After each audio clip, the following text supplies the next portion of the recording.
I was working out the other day, and I go sit in the steam room afterwards, drink some ice water, and get a little bit more of a sweat on before I leave. And this guy starts talking to me, and he's pretty big. Yeah. He's a pretty big guy. And he Mhm. starts talking to me like, well, okay, well, what do you do? And I'm kind of explaining to him, I'm like, well, I run, X amount of days a week, and what my yearly goals are and this kind of stuff. And then I'm like, I try to lift 4 to 5 days a week, and then I do the steam room, and my job keeps me pretty active. Yeah. And he literally looks at me and he goes, well, I do intermittent fasting, and I'm just not naturally skinny like you are.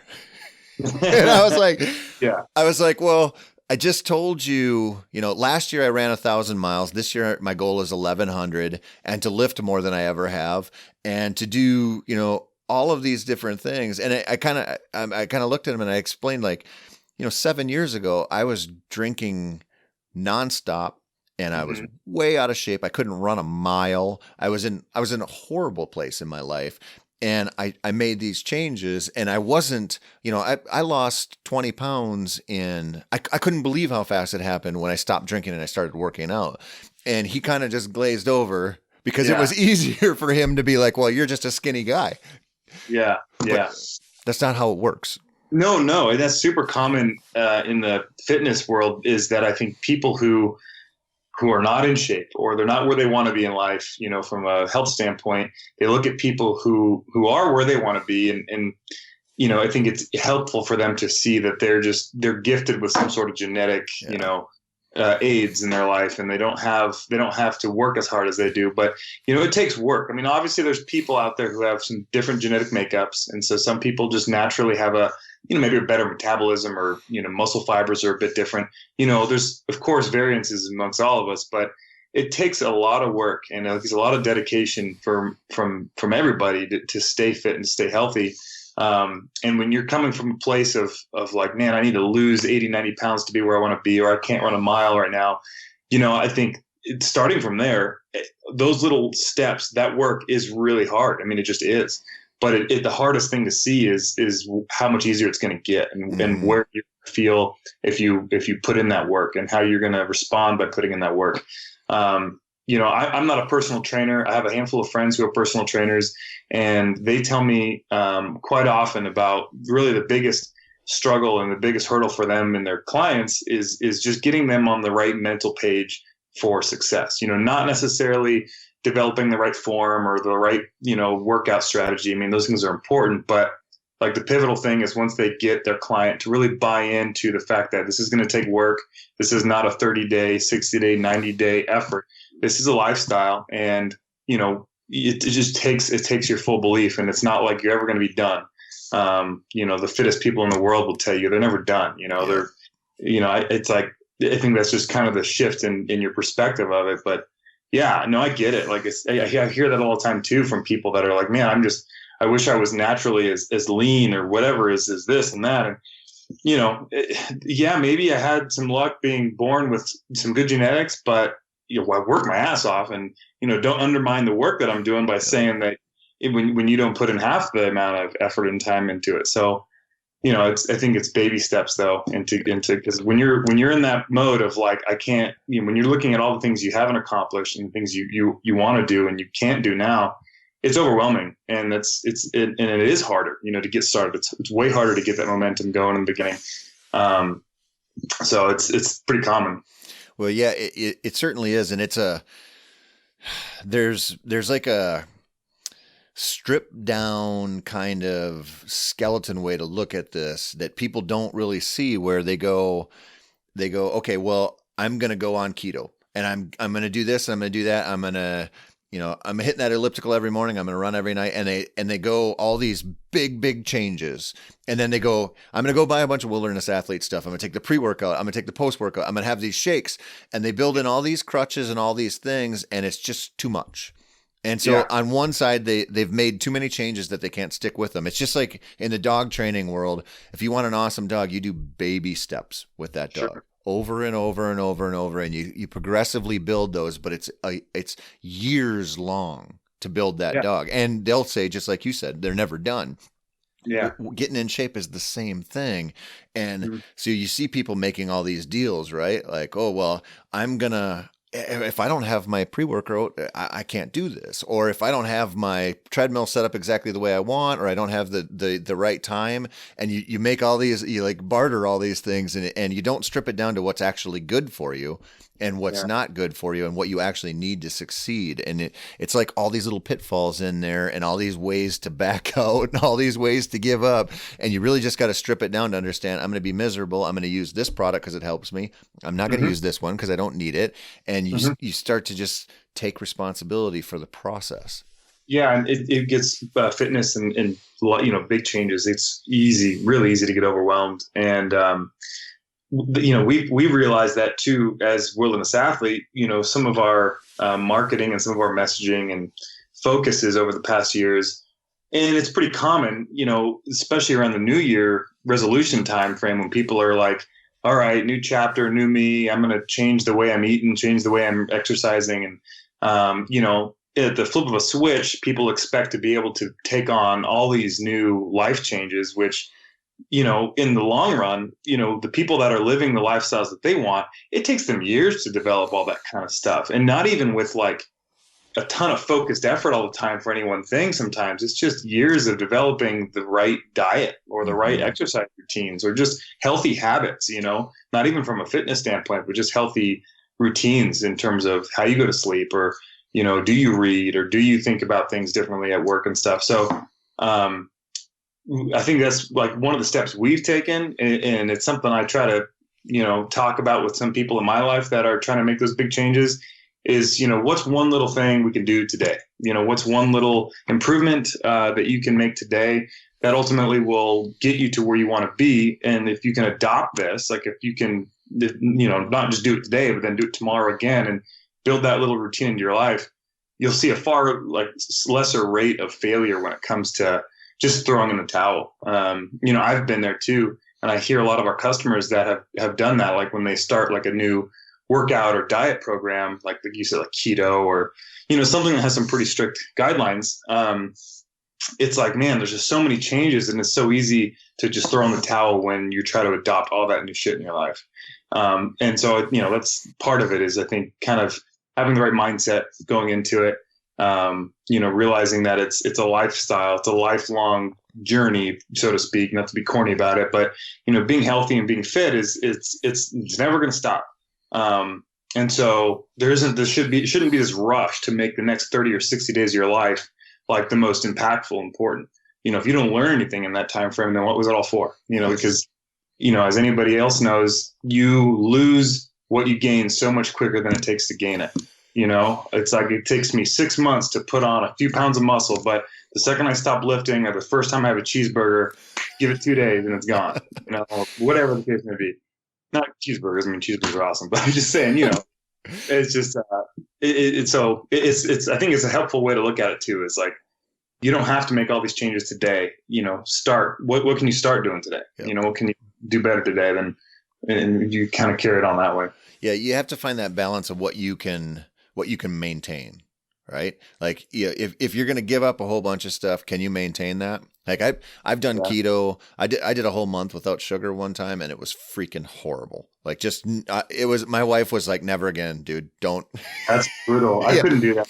I got a sweet tooth. Yeah, I couldn't. Dude, I do too. I was like for 30 days, I was like a 13-year-old girl who got dumped by her first boyfriend. I was just a bitch, and I hated every second of it. And my wife was like, you will be divorced if this happens again. And I've flirted with keto since, and just cause every once in a while. And it is just, for me, it is so not a sustainable way of life. I'd rather put on extra miles every week running. And my point with this is, with what you said, you probably won't be able to make a giant dietary shift and only eat spinach and nothing else, but if you give up soda, if you give up some of the stuff we've all heard about, like there's things you can do. And I think this is one of the reasons intermittent fasting is so popular right now.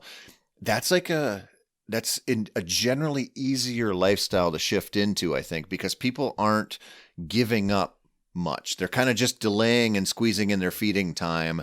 And Yeah. you can get to a point where you realize, man, I don't need constant calories. I can have these times where I'm not eating, and you get over the hunger pretty quickly. And then you learn out, you learn like I can go do fasted cardio and feel just fine, but it's one of the more maintainable things. Just like when people come out and, I've had so many people tell me, I haven't ran a long time, but I'm sure I could do a half marathon or a full marathon. And I'm like, really? Yeah. Are you Yeah. sure about Are that? you really sure? Yeah. Let's start, like I said, with a 5K. Let's see if you can get there after a year or 2 or 3 or 4 and work your way into it. And all of this stuff takes a commitment, but maybe not the level of time and effort that people think who aren't doing it. You think you can't do it because you don't do it, and that's wrong. You can get yourself in a better place, I think. Oh yeah, 100%. Yeah, like the maintainable or sustainable approach. I've dabbled and flirted, like you said, with keto for a while. Like I feel like my diet's more fat adapted than anything, where I do consume more fats than carbs. But there are periods of my life when weeks where I'm like, yeah, I'm just gonna eat carbs. And it's funny to see. Not funny, but it's actually really interesting to see how your body responds to those shifts. And whether it's intermittent fasting or paleo or keto or any of the dietary like structures that you're trying to follow, I think one of the core values in any of those things is to improve your relationship and understanding of food and how that impacts your health, your performance, your well-being. And so like for instance, like I remember the first time a few years ago when 2 years ago or so, when I really like was pretty strict for a couple of months on minimizing all carbs. I didn't have any breads, and I was eating a lot more fats in my diet, healthy fats. And I definitely saw a change just in terms of like physical makeup and energy. And then when I first started introducing carbs back in, with, using good carbs, like using certain like potatoes and stuff like that, not just a bunch of breads, it was actually kind of fun to see how my body responded in a good way, like in terms of like putting on muscle or my performance in the gym. So, I think I've walked away over the past few years of my life, testing and just, experimenting with different things. It's just improved the way I know what food's going to do for my body. And I think that's one of the biggest disconnects that a lot of people have is they just see food, calories, I eat it. That's all. I mean, they don't really think about what kind of energy is that going to give me? How is that going to make me feel afterwards? Is this going to help me, my metabolism? Is this going to help me recover? Is this going to help me, my run later or whatever the case may be? So, one of the biggest takeaways that we always preach to people is just have a better understanding of your own body and your diet, because one of the gals, and you may know her, Heather Kelly, she runs a company called Heather's Choice. She makes some really high quality dehydrated meals. One of the things that she's kind of said a couple times on podcasts, which it's always stuck with me, but if you had a room full of 100 athletes, you're going to have 100 right diets, and they're all going to be, maybe unique slightly from one to the next. So it is important not to just try to follow this Bible approach of like, this is the only way to success and being there. You may respond really well. You may really like the way you respond to certain things, in terms of what your goals are, what your day's like. But you're never going to know unless you start trying, to incorporate new things in your lifestyle and your diet and your fitness. That's really what it's about. And it can be kind of fun and interesting too, when you look at it more from that perspective, rather than, oh, I got to eat this shit and I can't eat that shit and that kind of stuff. I think that becomes pretty, dismal, but it's fun to sort of just test stuff and see what you can do with your body. It's pretty cool. Well, and if you're listening to this and that sounds like crazy extreme and you'll never get there, just apply this to hunting. So if you know what kind of fuel you need, and anybody who's planned a backcountry hunt knows, okay, you're counting calories, you're figuring out what kind of meals can I take, what little treats can I slip in there. And when you do a real physical hunt, you figure out where your energy comes from. And so this ties into everything. This is a lifestyle thing that makes your life better, of course. Understanding how to fuel yourself and fuel better and make your workouts the best they can be. But it also slides right into the hunting world. And it's not just sheep hunts and elk hunts and mountain goat hunts. When we go, we used to just, my buddies and I, we go to whitetail hunt somewhere, and it would be like somebody just dumped a 7-Eleven junk food aisle in camp, Yeah. and I started just as like because of how I felt at home working out, I started pre-making meals because I knew otherwise I'm going to buy crap and because I want easy stuff to make in camp. And so Yeah. I'd go buy a bunch of asparagus and peppers and onions and mushrooms and then thaw out a whole bunch of venison and pre-make these things so I could just dump them into a frying pan at night when we get back to camp, serve it over some rice, and you've got all these sautéed vegetables and all this venison, and at least once a day you're having this really nutritionally dense, good meal that's giving you the stuff you need. And all of us were like, man, this is like, you can tell how much you crave it and how much your body needs it, like by that feeling. And it just makes you feel better. And the more you build that kind of stuff in, the better your hunt goes. Like, you enjoy it more, just back to what we talked about way earlier. Yeah. Yeah. No doubt. Yeah. There's a huge difference. Yeah. I mean, if whoever's listening, you've probably experienced one end or the other, whether you just felt like shit physically or you've had those hunts where you're feeling on, you're strong. You just feel like you're going great through the whole thing mentally and physically. I think that kind of is proof positive, especially like when you're in a hunt or, just something. It's like that your body is using everything you're going to give it. And I think it comes out really clearly when your body's in that more deprived state, what it needs and what it's going to ultimately be able to convert into usable, good energy or just that quick hitting energy that's going to leave you flat in a couple minutes. Yep. So, I think experimenting and just kind of paying attention to it is the thing. Maybe not even experimenting. Maybe that's a bit too daunting, but just paying attention to like what you eat and how it makes you feel. That connection, I think, is lost, by some people. And it's really, really helpful, when you just think about it from a standpoint of like, man, I ate that cookie. It's the only thing I had for lunch and I just felt like crap the rest of the afternoon. Well, so, and on that note, I'm glad you brought that up. So on that note, the way to shortcut that is if you work out, because you just become more in tune. So I kind of figured out so when I started running a lot, I was like, I can eat anything because I'm just burning tons of calories. But what I realized is if I ate anything, I did not feel very good running and I didn't want to run. But I'm to the point now, I try to have really good years where my freezer is absolutely full of elk and whitetails and whatever else. And so I don't ever have to, like scrimp on meat. Like if I want to eat steak and eggs for breakfast, that's what I have. And what I started finding out is I started doing the intermittent fasting thing. And I'd have my first meal at like 11 o'clock or noon, and it would be, some eggs and then some venison or elk, and then like maybe even avocado. And then I'd run like an hour later, and it was like, holy cow. I don't know if I would have noticed that. I don't know if I would have noticed its impact nearly as much if I wasn't working out. Like you really start to feel like when the sluggishness or sleep, like a lack of sleep, that hits you hard. And you're aware of that in everyday life, but you become hyper aware of it the more you're pushing your body to do stuff. Yeah, I was just having this conversation with a coworker a couple days ago, Dylan. Him and I both started our 28-day challenge, which is a little supplement program we have at Wilderness Athlete, which is a dietary routine you're going to go through with our supplements for 28 days. And it just kind of gets your metabolism stuff kickstarted and gives you some good workouts to work into.